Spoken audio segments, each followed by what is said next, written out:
চরণে দিয়া বলিব ভান্ডারির চরণে।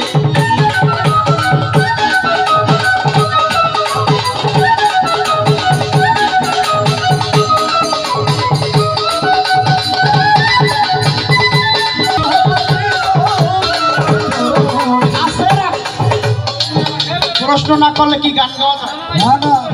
বেহালা চমৎকার ভালোবাসা বাজায় না, ভালো বাজায় না আমার। আমি জানতে চাই পাগল দুলাল ভাই, আপনি অনেক জানাশোনা।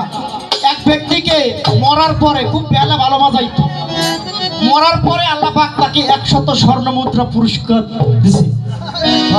কঠিন প্রশ্ন। এইটা কোন কিতাবে কোন জায়গায়, এবং জীবিত থাকতে পাইল না, মরার পরে পাইল কেন? সারা জীবন না খাইয়ে মরছে, কান্দে কান্দে মরছে, 3 বেলা খাবারও পায় নাই, কিন্তু মরার পরে তাকে আল্লাহ পাক বলল, হে অমুক ব্যক্তি, তুমি অমুককে যে বেহালা বাজাইছে মারা গেছে, তাকে 100 স্বর্ণ মুদ্রা দেও।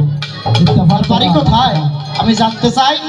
আরেকটা প্রশ্ন করব, শরীয়ত, মারিফত, তরিকত, হাকিকত। শরীয়তের রাহা হলো 5টা। কয়টা? কালেমা, নামাজ, রোজা, হজ, যাকাত। এই শরীয়তের 5টি স্তম্ভ। আমি জানতে চাই তরিকতের 5টি স্তম্ভ আছে, হাকিকতের 5টি স্তম্ভ আছে, এবং মারিফতের 5টি স্তম্ভ আছে। তরিকতের 5টি স্তম্ভ কি কি, হাকিকতের 5টি স্তম্ভ কি কি, এবং মারিফতের 5টি স্তম্ভ কি কি? আরে আমরা কালেমা, নামাজ, রোজা তো সবাই জানি, এগুলো কি কি? ছোট্ট করে 2টা প্রশ্ন।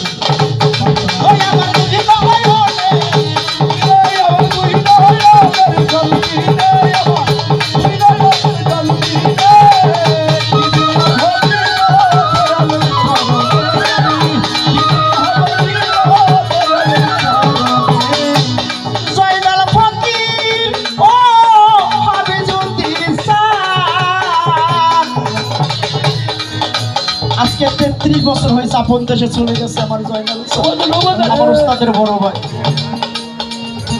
সে যদি থাকতো আমাদের মাঝে, তার গলায় মালা পরাইতাম, বুকের সাথে বুক মিশাইতাম, জ্বালা দূরে যাই।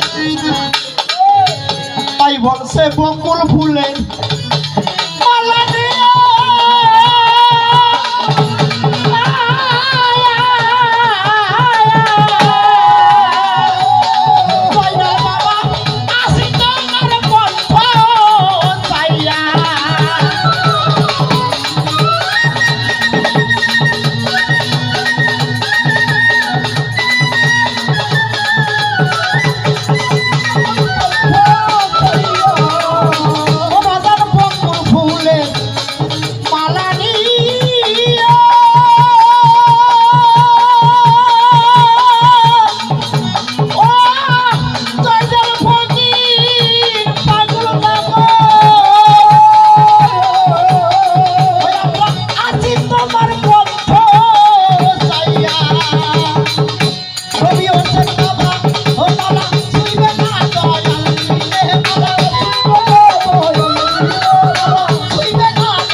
সমাজ ভান্ডারী সুরেশ্বরী হইয়া গেলাম।